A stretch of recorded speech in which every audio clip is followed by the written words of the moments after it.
Financial Survival Network, helping you to survive and thrive in the new economy. Get our complimentary newsletter at financialsurvivalnetwork.com. This is the Financial Survival Network. You are listening to the financialsurvivalnetwork.com.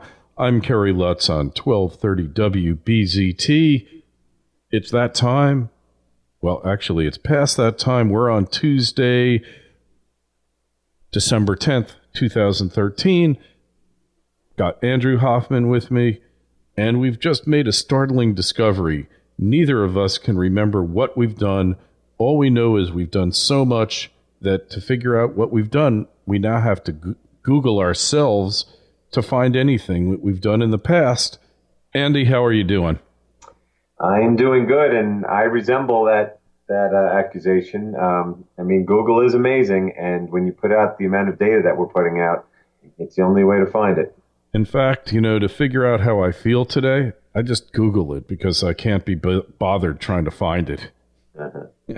Well, we were talking, I don't know if we were talking, but I've had so many discussions about Bitcoin, about how, forget the trade platform, but if there ever is going to be, some universal currency outside of the banking system, will it be Bitcoin? I mean, will Bitcoin be the Google, or will Bitcoin be the Ask Jeeves? Because, ultimately, it's amazing. Google wasn't even around in the beginning, and now it's just taken over the entire world of search engine. Yeah, and the Chinese have tried to knock it off with Baidu, but, here's the thing, though. Baidu, any of these search engines, they've all been infiltrated by all the world's intelligence agencies. So the integrity of what's going on with them, you got to have trust. And eventually there will be a trusted search engine and a trusted currency. And what currency do you really trust, Andy? Well, if we're talking about Bitcoin, it's not a currency, and I will maintain that until the day I die. I mean, if we're going to be a Star Trek society, like where they have no money, that's great, but that is fiction, right? And if people want to try to do things outside of the system, God bless. It could become an amazing thing, and it's certainly a great tool in the fight against government currencies. But the governments are going to fight back, and they've been fighting gold for 50 years, and you can bet they'll be fighting cryptocurrencies with a viciousness that people have yet to see. Oh, no question about it. And it could be a currency without being money, because there is no store of value in Bitcoin. It's just what you would call an agreement, a convention, just like a convention is when the light turns red, you stop, right? Because we could have just agreed that when the light turned green, we would stop. But for some reason, the people at the time said red is a better color to stop at than green, right? That's the perfect analogy. As far as I'm concerned, the whole cryptocurrency thing, and actually I got an email from a guy today saying, we just emailed 2 weeks ago, we said there were 35 listed cryptocurrencies. Now there's like 45 that cropping up. And the hottest the one that's going up the most in price is called Sex Coin. So as far as I'm concerned, it's simply the Fed has printed all this money and pumped it into the markets and created all these paper bubbles. And this is just another paper bubble. There's no inherent value in any of these things. But as you're saying, there is a possibility that people will try to do things outside of the system, especially when the system is taxed into oblivion, as it certainly will be in the coming years. And there was a great lecture by that famous Austrian economist, Murray Rothbard, about the nature of money. And he gives an example that I could create a currency called Rothbards, and I could say that I'm going to trade Rothbards for services. And if you agree to accept Rothbards for your service, and I get enough people to do it, all of a sudden, Rothbards will become a currency. And it's not that Rothbards will be worth anything. It's just that you've agreed to accept them, and they become a medium of exchange. And that's one of the aspects of a currency, but it doesn't make them worth anything in and of themselves. Well, exactly. I put a piece out last week called The Definition of Money, but this is something that's been the first slide on every presentation I've ever given. And yes, you're exactly right. Medium of exchange is one aspect of money, one aspect. In fact, Bitcoin in many ways already is a bigger medium of exchange than the dollar, because Bitcoin is used internationally where the dollar is decidedly not. But of course, it has to be fungible, which there are questions about. It has to be a medium of exchange. Divisible, it has to be scarce. Portable. And, it's portable, scarce. I mean, it could be portable theoretically, but it has to be scarce also. And, I will, again, today I die, not believe anyone who tells me, oh, yeah, there's only 21 million. Why not make 21 billion or 21 trillion? Or for that matter, all these other currencies. If they start trading all over the place and flooding the world with these things, there's no reason to believe that the supply could ever be constrained as the gold and silver supply have been over 5,000 years. And I will do you one better here, Andy. Look, anybody in theory can set up a Bitcoin exchange, correct? Yes, and they are. And let's say that I'm a hedge fund and I have unlimited access to borrowing funds from the Federal Reserve at 25 basis points, and I set up a Bitcoin exchange. It's unregulated, purely, correct? And I decide I set my price for how much I'm willing to buy Bitcoin at whatever I want, which means I set the market, and I'm willing to pay anything for Bitcoin, right? So I can manipulate that market at will, couldn't I? Well, how about the Federal Reserve, right? They have unlimited amounts of funds. I mean, why can't the Federal Reserve buy every Bitcoin in existence right now? Correct. Right? And then there'd be no business, theoretically. Or I can make it go as high as I want, and then I can make it go as low as I want, and I can make that thing go. I can make it a roller coaster chart, couldn't I? Well, it's already a roller coaster chart, which again makes it not money. I mean, have you seen what it's done in the past week alone? It went from 700 to 1250, then down to 500. Now it's up to 1,000. This is not even a week. This is what's happened in 3 or 4 days. Yeah, which in theory, one of the, even though it's not stated as a factor of money, we're not talking currency, okay? Difference between currency and money. Right. We're talking about a store of value over time. Stability, okay, because a store of value is supposed to be stability, and we do see peaks and valleys of gold and silver, obviously, but really that is the inverse of how they're measured, because like we go back to the example of buying a fine man's suit of clothes or a loaf of bread or what have you, it's stable over time. That's the inverse of the currency. Okay, so stable value of gold, pretty much a given, but you don't have that in Bitcoin. And I don't know how we got off on this tangent, because we got actually some things that are more pressing, like Comex. What the heck is going on there right now, Andy?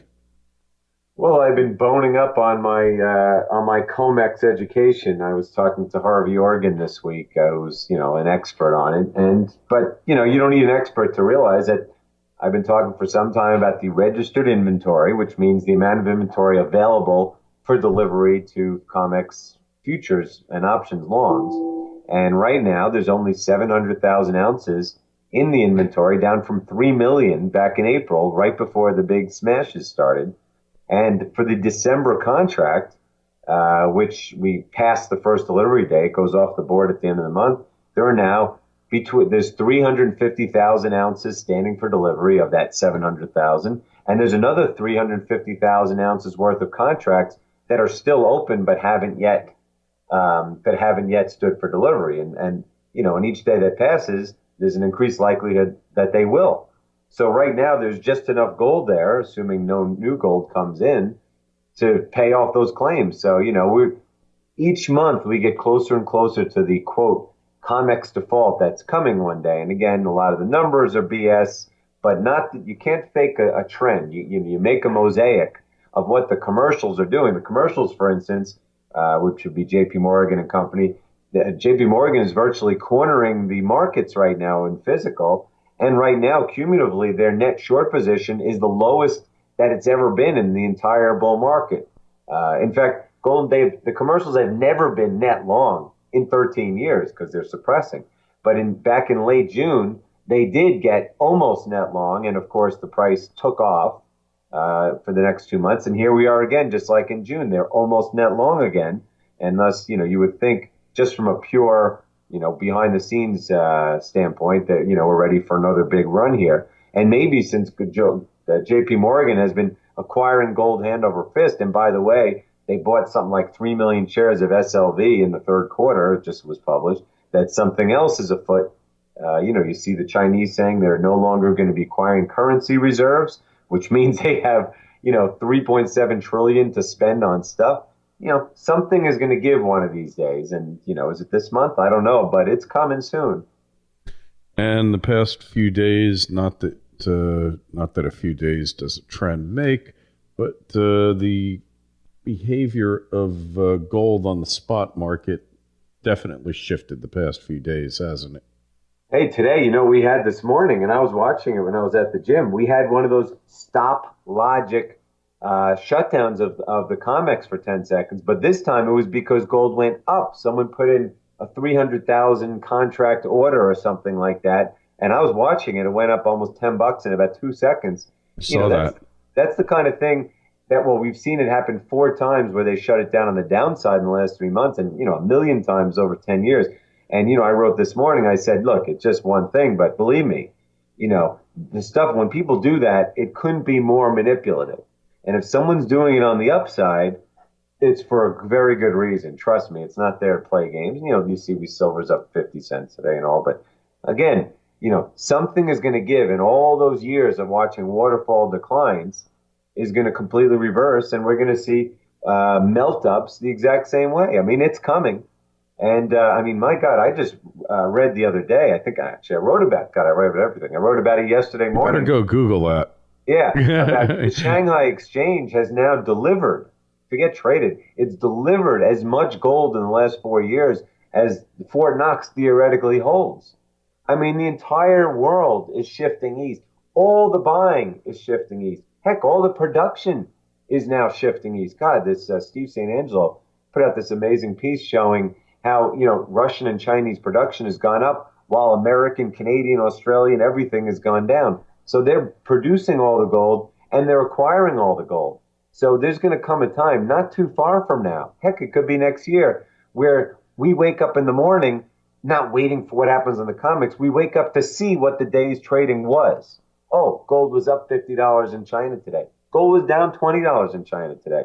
It's going to be priced in China and it's going to be traded in China. And the U.S. is going to become irrelevant, which is why the title of today's piece that I just wrote is called Dying U.S. Hegemony. Yep. And we all know that is happening, and there's a certain inevitability to it. And, hey, get used to it. It's happening before your very eyes, and you better be ready for it. It's really that simple, isn't it? Yeah, how much louder can the sirens blare? How much redder can the flags be telling you what's going on? When the Chinese say we are de-Americanizing the world, and the next day it's announced that the yuan passed the euro as number 2 in trade finance and is gunning for number 1.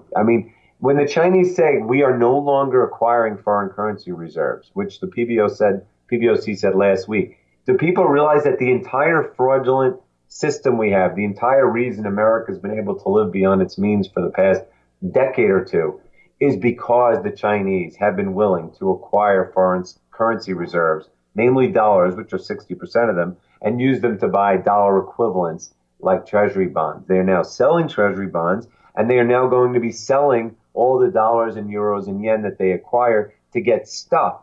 And the math that I did in a piece a week ago showed you that they have $3.7 trillion of reserves, which currently are growing at a rate of almost 200 billion per quarter.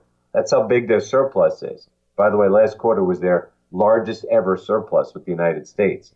And global gold production, every ounce that's produced everywhere, including the gold that's 30% of it, which is produced in China, is only $100 billion worth. And global silver production is only $15 billion worth in an entire year. They're going to acquire every single ounce of gold and silver on the planet for years to come, and it won't even dent their reserves. So just think of how much the reset is going to be in the value of gold and silver to make up for the losses in the foreign currency values when they start really selling them.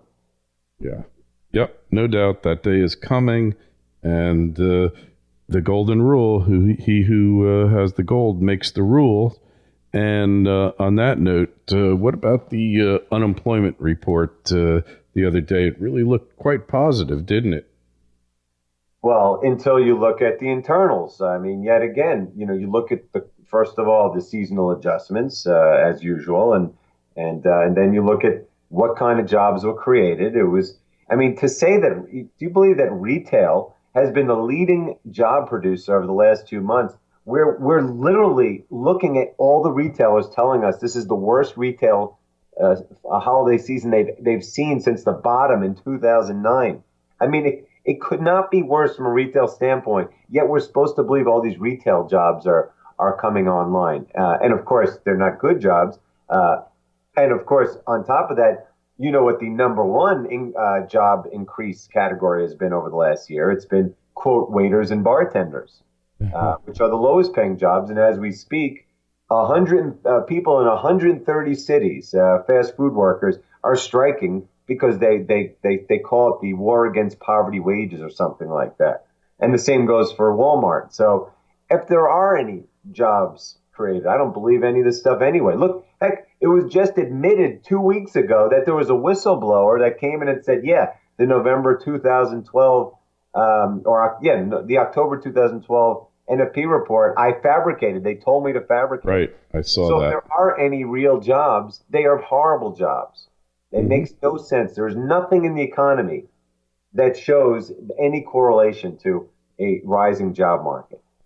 Yeah, amazing, huh? That's par for the course. I mean, again, it's the final can kick right here. As I said, it's money printing, market manipulation, propaganda. It's gotten to the point where the detachment on the market side of stocks with reality, and the PM side of physical versus paper. I mean, it's truly incredible. You look at the third quarter earnings season. Last I looked as a career stock analyst, earnings are supposedly the most important factor in the stock market. This was not only the worst earnings season relative to expectations, like in years. I think it's the worst one they have on record. The amount of negative pre-announcements, everything across the board couldn't be worse in as far as the things that stock markets react to. But again, right now it's about the final can kick of money printing, market manipulation, and propaganda. And for the same reason that the Dow is 16,000 instead of 6,000, Bitcoin is 1,000 instead of 10. Isn't it wonderful, huh? Mm-hmm. Yeah. So how much longer does the charade go on here, Anth? Well, again, when it comes to stock market, I don't care. It could very well do what Venezuela does or what Japan is starting to do, which is start out by, inflating in real terms and then quickly turning into only nominal terms. Or we could have a 2008 style crash where confidence is lost and everything gets sold across the board. It's going to be one or the other. But in either case, there's only going to be one real guaranteed winner, and that's going to be the physical precious metals that constitute real money, and everything else is a crapshoot. Anything that's paper-based, especially if it's bonds, is death. It's pure death. Even hyperinflation can't save bonds. Yeah, you think so, huh? Well, obviously, hyperinflation isn't going to do the bonds any real service in terms of absolute purchasing power, right? Not in purchasing power, but they've been, as we all know, they've been hyperinflating bonds for some time too. That's why the Fed, my God, it's another piece I just wrote yesterday. The Fed now owns a third of all the Treasury bonds, and they have half of all the mortgage bonds. And by the end of next year, with the QE that they desperately need to keep the charade going, they'll own half of all the Treasury bonds. And if they do try to taper, if they taper, they'll still be buying. But if they try to stop buying it all, I mean, there'll be no one left. It'll be a big vacuum, and the Chinese bonds will fall right into it, and we'll have a 10% 10-year rate before you can blink. Yeah, I think what you have to understand is the Chinese will be the winners in the long run, but there's going to be plenty of bloodletting in that country as well. Of course, they got 1.5 billion people, and they got their own problems. Yeah. But in the end game, if you talk about who's going to dominate the new monetary regime, it's going to be them, because they have not only the gold, they also have the largest market share of real jobs in the world. That is the key, right? Of course, manufacturing jobs and gold, and they have both of them. Yeah, going to be interesting. But we have Google and Apple. Well, Google's a great thing if you work at Google, and Apple doesn't really change the world. It's just fun. I mean, if you don't have an Apple, you can have an equivalent product. But again, there is no equivalent to Google, but Google's just a company. Google doesn't make life change for Americans. I'm just kidding. It doesn't really make any difference. In the final analysis, once the party is over, and it's all gone, right? And Europe isn't getting any kind of free ride here. Germany can make the best cars in the world, which they do, arguably. But if nobody's there to buy them, isn't going to do you much good, is it? Well, look at car sales in Europe. I mean, you talk about fall off the cliff, and the reason is that people can't afford it, especially when you have youth unemployment so high. I'm reading now that people are renting clothes in Europe. That's the new trend. I saw that. Did you catch that? That was amazing. Yeah, and it's not a joke. It's people have realized this is a cheaper way, to get by when you can't afford things. It's nothing more, nothing less. Yeah, could you picture that, like renting somebody's jockey shorts, man? It doesn't give me a good feeling. I mean, but people, get clothes from the Salvation Army. How's it any different, right? Yeah. If you can't pay for things, then you figure out ways. The dirty secret about that is that when you donate your clothes, a lot of companies go and sell them in Africa and places like that. They actually sell those clothes. Really disgusting. They don't want to tell you that, but that's what happens. Well, hey, and anything in the charity world, you give to a charity and you ask them what percent of the money goes to charity, and they go, 20%, the rest goes to our salaries and marketing. And, there's nothing anymore that's sacred. That's why what we do is so valuable, because we can be trusted to be telling the truth. Yeah, the truth as we see it, and in the final analysis, that will be much closer to what happens than what you're seeing here, boy. Let me tell you, than what you're seeing. What's going to shake out? Let's face it. Yep. So on that note, milesfranklin.com, and of course, go over to financialsurvivalnetwork.com. Had a great story about Detroit. I mean, it was really, we knocked it out of the park, because told you, I'd been predicting the whole thing, that it was going to get affirmed. Bankruptcy is our savior. I did a lot of bankruptcy work in my private practice.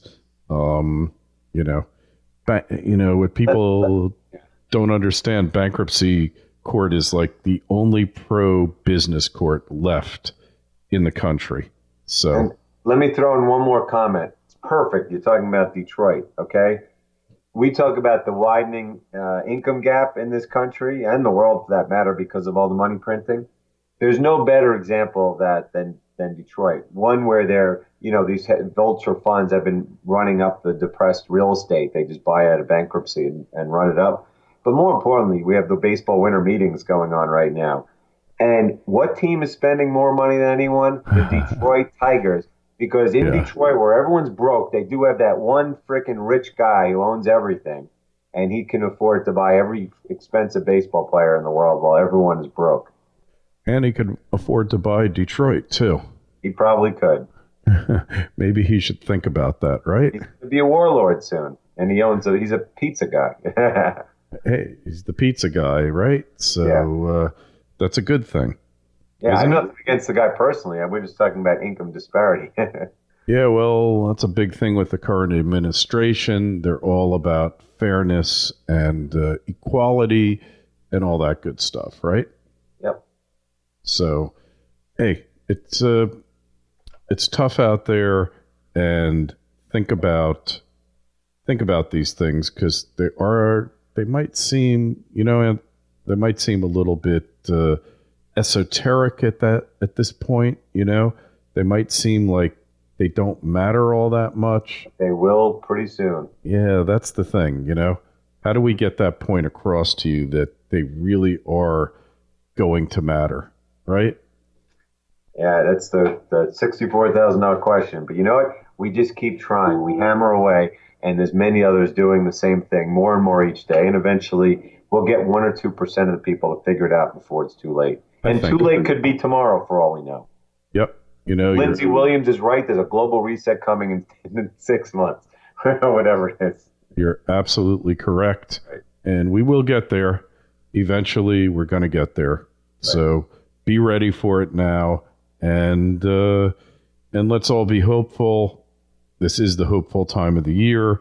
And things can always be a lot worse. And who knows? By the time we get there, they might be. Right?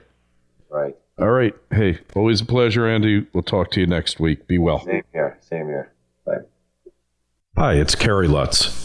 I recently decided to move my retirement account into physical precious metals to hedge against the coming times. If you want to move an existing retirement account into physical precious metals that you can hold in your hand, tax-free, there's no company that can do it more quickly and efficiently than Regal Assets. It took them just 24 hours to open my new IRA account, and all I had to do was fill out one simple form. The best part is that Regal Assets does all the work for you. They cover the setup and administrative costs for 2013. If you're interested in making the same move I did, call 855-678-6620, 855-678-6620. That's 855-678-6620, or visit them at regalassets.com. You'll be glad you did, and tell them Kerry sent you.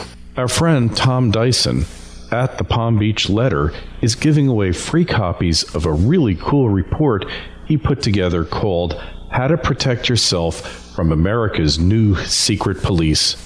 Inside, you'll learn all sorts of simple, everyday tricks you can use to make yourself a little less visible and vulnerable to scammers, hackers, and even the federal government. For instance, inside Tom's report, you'll learn which free internet email service never to use. This company doesn't care if your account gets hacked or not. 4 things the government must tell you if they request your social security number. And how to spot skimmers lying in wait on ATMs and gas pumps, and much, much more. These tricks and secrets are low-hanging fruit ideas. You don't have to invest time or much money into them. Most are free. But by taking some basic measures, you can make your privacy much harder to invade than your neighbors. Tom's report is available for a limited time to listeners who take a trial subscription to his newsletter. Just visit the Financial Survival Network homepage for more information, or go to www.palmbeachletter2.com. That's www.palmbeachletter2.com.